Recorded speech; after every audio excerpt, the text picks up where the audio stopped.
Hey, what's up, guys? Brian here with Elegant. I'm at my shop, just checking some things out, do some measurements. I had some of you guys ask me how we built our fence, and some have liked the idea of the corrugated steel framed out with red cedar. I'm going to show you how we did this and what we did to make it work using recycled materials. So we had some materials left over from shelves we used to have for plant racks or whatever else. We used some of those shelving racks to build our gate. And we still got to finish up the inside on the one part of the fence, but I'll show you what we have so you can kind of understand how we did this and what you could do maybe at your place. Containers or whatever else. But so here's our fence. We're adding some more cedar outside wrap parts. We're doing a custom gate on that side. It's like 52 inches. It's humongous. The light there will be switched out to another light. It's going to light up our entire lot. This is our gate. We got wheels in the bottom, so it supports the entire gate. The gate probably weighs about 900 pounds or so.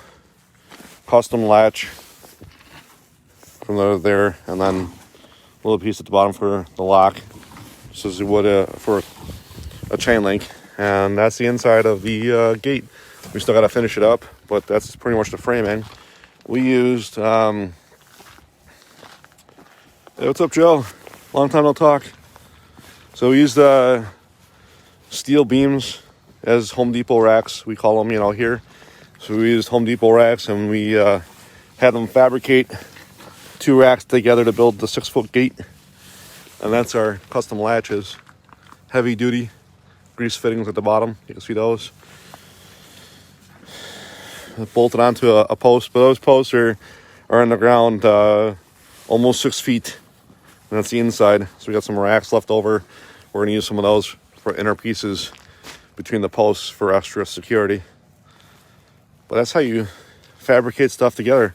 Tack welded the corrugated on the inner side. You can see the tack welds down there as well. Everything's all tack welded together. Everything's all secure.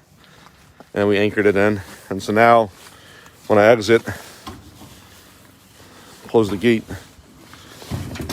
lock out, open that latch up, put it through, and now it locks up, and I can lock it. But it looks really good. So all the lines are almost equally level. It's a little underground, the ground's unlevel, so it's a little off, but once the asphalt gets replaced, these will be all level. Everything will be together as they should be. We can see tack welding. If you look closely, you can see little tacks in them. But this whole lot will be lit up. Well, thanks for watching, guys. Have a good day and enjoy the Super Bowl.